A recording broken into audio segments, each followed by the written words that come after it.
ఈరోజు అంబేద్కర్ విగ్రహాన్ని లేకుండా చేయాలనేటటువంటి కుట్ర. మామూలుగా ఇక్కడ జరుగుతున్నటువంటి ఈ హత్యలు, దోపిడీలు, ఈ దాడులు, తలలు పగలగొట్టడాలు, విశృంఖలంగా జరుగుతున్నటువంటి విధ్వంసాలు, ఇవన్నిటికీ ఎవరయ్యా సాక్షి అంటే నేను అంబేద్కర్ విగ్రహం దగ్గరికి వెళ్ళి డిబేట్ కూడా పెట్టాను సార్. డిబేట్ కూడా మీరు చూసుంటారు. అంబేద్కరే సాక్షి అన్న, ఆ సాక్షిని లేకుండా చేసి కుట్ర చేస్తున్నారు ఈరోజు.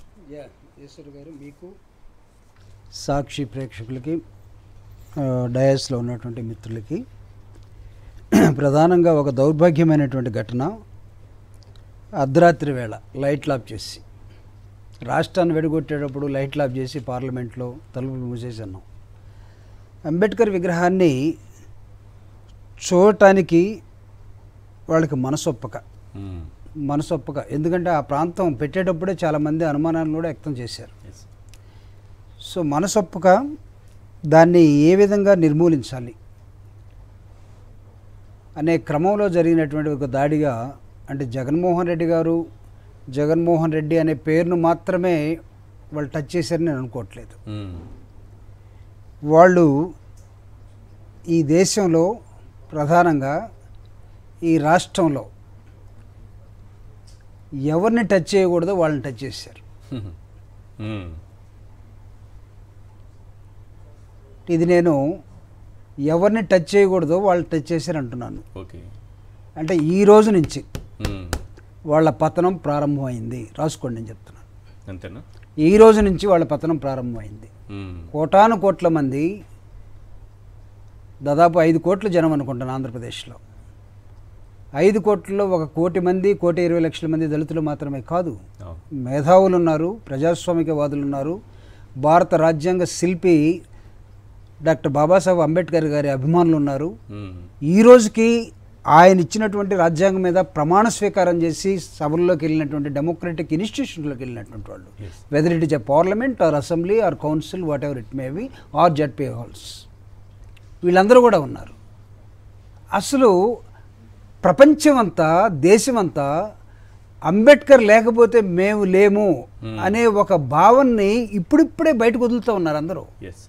ఇంతకాలం ఎవరి అంబేద్కరు, ఊరక ఎస్ఎస్ కొలుస్తూ ఉంటారు, వాళ్ళ బొమ్మలు పెట్టుకుంటూ ఉంటారు, వాళ్ళ కాలనీలో ఉంటారు, అది ఎక్కడ ఊళ్ళల్లో ఉండదు అని అనుకుంటే, జగన్మోహన్ రెడ్డి గారు స్వరాజ్య మైదానంలో నగరం నడిబొడ్డున 125 అడుగుల అంబేద్కర్ విగ్రహాన్ని ఆవిష్కరిస్తూ చేసినటువంటి ఒక ఉత్సవం ఏదైతే ఉందో ప్రపంచమంతా చూసిందండి. అరే ఇంత కడుపుమంట అంటే మేము అనుకున్నాం. అంబేద్కర్ విగ్రహాన్ని చూసిన తర్వాత వీళ్ళకి మైండ్ ఎక్కువగా పనిచేస్తుంది అనుకున్నాం. కానీ వాళ్ళ లోపల అగ్నిపర్వతాలు ఉన్నాయి కడుపులో. ఈ అగ్నిపర్వతాలన్నీ వాళ్ళ ప్రభుత్వం వచ్చిన తర్వాత ఈ విధంగా పేలుతున్నాయితే మేము అనుకోవట్లేదు. అయినా సరే ఏ అగ్నిపర్వతాలు మీ దగ్గర ఉండి పేలుతున్నాయో, ఈ రాష్ట్రంలో ఉన్నటువంటి, ప్రధానంగా మిగతా దేశం పక్కన పెడదాం, ఆంధ్రప్రదేశ్లో ఉన్నటువంటి మీరు చేసిన చర్య ఏదైతే ఉందో అది జగన్మోహన్ రెడ్డి గారికి వ్యతిరేకంగా మాత్రమే మీరు చేశారనుకుంటే పొరపాటు. మహాశిల్పి, రాజ్యాంగ నిర్మాత డాక్టర్ బాబాసాహెబ్ అంబేద్కర్ గారు ఎందుకు చేశాడు జగన్మోహన్ రెడ్డి గారు అంత భారీ ఎత్తున? అంత భారీ ఎత్తున ఎందుకు చేశాడు? ప్రపంచం అంతా ఆ విధంగా ఎందుకు చూసింది ఆ రోజు? నిజంగానే మేము సైతం ఆశ్చర్యపోయాం. అంటే జగన్మోహన్ రెడ్డి గారు ఇంత ప్రేమని, అంబేద్కర్ ప్రేమని మనసులో పెట్టుకొని, మాకు కూడా తెలియదు ఎంత బాగుంటుందని. ఆ రోజు ఆవిష్కరణ చూస్తే ప్రతి వాళ్ళు ఆశ్చర్యపోయారండి. కన్నుల పండుగ అని అంటాం కదా, అది జరిగింది అసలు. సో దాన్ని మీరు తీసేయాలని ఒక ప్రయత్నం చేస్తున్నారు ఇప్పుడు. నేను చెప్తున్నా, మీ తరం అవుతుందా? మీ తరం అవుతుందా? అసలు మీకు ఇష్టం లేకపోవచ్చు. వాళ్ళు అంత, ప్రజలు అంత మ్యాండేట్ ఇచ్చి గెలిపించిన తర్వాత ఇవన్నీ వరుస పెట్టి చేసుకొని వస్తున్నారు కదా, మమ్మల్ని ఎవరు ఏం టచ్ చేయలేరు. మీరు అంబేద్కర్ విగ్రహం మనుషుల్ని మీరు చంపండి, దాడులు చేసుకోండి, నరకండి, బాంబులు వేసుకోండి, కత్తులు తీసుకోండి, అన్ని తీసుకోండి. కానీ ఇక్కడ మీరు టచ్ చేసింది ఎవరినంటే డాక్టర్ బాబాసాహెబ్ అంబేద్కర్ని. అది కూడా మీరు ఆ జగన్మోహన్ రెడ్డి గారి పేరు కోసమే అని మీరు అనుకుంటున్నారేమో.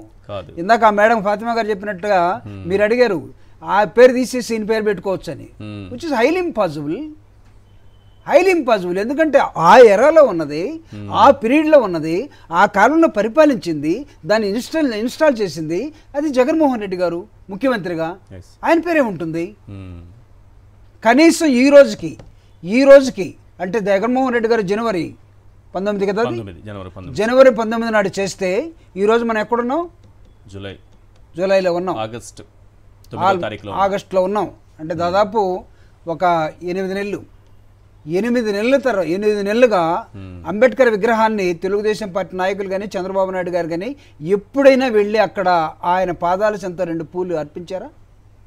అది కోరుకోకండి దయచేసి, అది జరగదు, అది ఎప్పటికీ జరగదు. దళితులపైన వారికి ఉన్నటువంటి ప్రేమ ఏంటో, అంబేద్కర్ పైన వారికి ఉన్నటువంటి గౌరవం ఏంటో ఆల్రెడీ నేను మీరు రాకముందు కొన్ని బైట్స్ ద్వారా వినిపించాను కూడా. అది మాత్రం జరగదు. చంద్రబాబు నాయుడు గారు అది జరగకపోతే in what authority you people are ruling the state? Fundamental question I ask. In what authority? అసలు అంబేద్కరే మీకు నచ్చకపోతే అంబేద్కర్ రాజ్యాంగం మీద మీరు ప్రమాణం చేసి మీరు భారత రాజ్యాంగం ప్రకారం మేము ఈ రాజ్యాన్ని ఏలటానికి వచ్చామని మీరు చెప్తే, వచ్చిన తర్వాత సీట్లో కూర్చున్న తర్వాత మీకు ఇంకొక రెడ్ బుక్ రాజ్యాంగం ఉంది, దాని ప్రకారం మేము నిర్మూలన కార్యక్రమాలు చేస్తామంటే జరగవు. ఎందుకంటే పరిపక్వత ఉన్నటువంటి రాష్ట్రం ఆంధ్రప్రదేశ్. అనేకమైనటువంటి ఉద్యమాలకి ఊపిరి పోసినటువంటి ఆంధ్రప్రదేశ్, దళిత ఉద్యమాలు నడిపినటువంటి ఆంధ్రప్రదేశ్. నాట్ ఓన్లీ దళిత ఉద్యమాలు, ఇంకొక అడుగు ముందుకే చెప్తాను నేను, కమ్యూనిస్టు ఉద్యమాలకి ఊపిరి పోసినటువంటి దళితులు అక్కడ. ఇంకా ముందుకెళ్తాం, నక్సలైట్ ఉద్యమాలకి షెల్టర్ ఇచ్చినటువంటి ప్రాంతాలు అవి. దళితులు లేకుండా ఏ ఉద్యమం కూడా ఆంధ్రప్రదేశ్లో లేదు. ఉద్యమానికి మారిపోయారు ఎవరంటే దళితులు ఆంధ్రప్రదేశ్లో ప్రధానంగా నేను చెప్తున్నాను. ఆ ఉద్యమ నాయకత్వం ఉన్నటువంటి ప్రాంతంలో జగన్మోహన్ రెడ్డి గారు పెట్టినటువంటి విగ్రహాన్ని మీరు ధ్వంసం చేయాలని చూస్తే దళితులను విడగొట్టారు, దళితులు దూరం అయిపోయారు అనుకున్నారు, దళితులు ఒకటి కారు అనుకున్నారు. కానీ మీరు పొరపాటున ఏం చేస్తున్నారు అంటే దళితులను ఒకటి చేస్తున్నారు ఇప్పుడు. మాలో మాకు అనేకమైన గొడవలు పెట్టి ఈ విషయంలో సంఘటితం కండి. మీరు ఒకటి కాకపోతే ప్రమాదం. మా మధ్య ఉన్నది శత్రువైరుధ్యం కాదు, మా మధ్య ఉన్నది మిత్రవైరుధ్యం మాత్రమే. అలాంటి మిత్రులు, అలాంటి అన్నదమ్ముల్లాగా ఉండేవాళ్ళని విడగొట్టామని మీరు ఎన్ని చప్పట్లు కొట్టుకున్నా, ఎంత ఆనందపడ్డా, కానీ ఇలాంటి గడియలు వచ్చినప్పుడు ఒక్కటై ఏం చేస్తారో చూడండి. రేపటి నుంచి మేమెవరం కాలివ్వాల్సిన అవసరం లేదు. ఈరోజు రాత్రి ఇది జరిగితే ఈరోజు ఆంధ్రప్రదేశ్ మొత్తం ఏ గ్రామానికి ఆ గ్రామం, ప్రతి గ్రామంలో అంబేద్కర్ విగ్రహం ఉంటుంది, తెలుసు కదా మీకు. ఈవెన్ పార్లమెంట్లో కూడా ఉంది. పార్లమెంటు ఐ థింక్ ఈరోజు లాస్ట్ డే అనుకుంటాను, ఇఫ్ ఐ రిమెంబర్డ్ కరెక్ట్లీ. పార్లమెంట్లో ఉన్నటువంటి అంబేద్కర్కి కూడా ఈరోజు అది మోడీ గారికో లేదా అమిత్ షా గారికో తెలుసుంటే ఖచ్చితంగా వాళ్ళు ఒక 2 నిమిషాల మౌనం పాటించి ఉండేసేవాళ్ళు. ఇంతకుముందు గతంలో అంబేద్కర్ విగ్రహం అంటే ఎక్కడో ఓళ్ళల్లో సందుల్లో ఎక్కడో ఉండేది.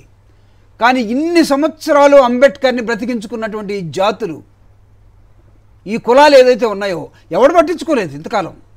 అంబేద్కర్ అంటేనే ఇది మన సబ్జెక్ట్ కాదులని పోయే ఊర్లో వాళ్ళందరూ. కానీ అంబేద్కరు మహాశిల్పి, రాజ్యాంగ నిర్మాత, ప్రపంచ మేధావి, ఇతను మావాడు, ఇతను మనవాడు అని చెప్పడానికి ప్రయత్నం చేసినటువంటి పల్లెలు ఉన్నాయి చూడండి. ఆ పల్లెల్లో అంబేద్కర్ విగ్రహాలు ఉన్నాయి చూడండి. ఎందుకున్నాయి అంబేద్కర్ విగ్రహాలకి సరైనటువంటి ఇది కూడా లేదు. అక్కడ కాకులు ఎక్కువ ఉన్నాయి, గద్దలు ఎక్కువ ఉన్నాయి, ఎందుకు ఇవన్నీ అని అనుకుంటే, కానీ అలాంటి విగ్రహాలని ప్రతి సంవత్సరం 2 సార్లు డిసెంబర్ 9 నాడు, ఏప్రిల్ 14 నాడు బ్రతికించి చూపించినటువంటి పేద జనాలు ఎవరైతే ఉన్నారో, నిజమైనటువంటి అంబేద్కర్ వారసులు ఎవరైతే ఉన్నారో వాళ్ళని అనుసరించినటువంటి రాజకీయ పార్టీలు ఈరోజు పార్లమెంట్లో అంబేద్కర్ విగ్రహాన్ని పెట్టుకున్నాయి.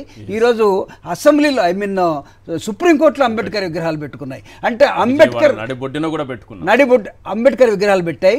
నడిబొడ్డును నిలబెట్టినటువంటి ఈ అంబేద్కర్ విగ్రహాన్ని తాకుతామంటే మీరు నిప్పును తాకారు అని గుర్తుపెట్టుకొని చెప్తున్నాను. చంద్రబాబు నాయుడు గారికి వాళ్ళ మనుషులు లేకపోతే దుండగులు వాళ్ళకి ఎవరైనా ఉన్నట్లయితే అంబేద్కర్ మాకు గెట్టుడు అనుకునేవాడైతే వాళ్ళు తాకింది నిప్పుని.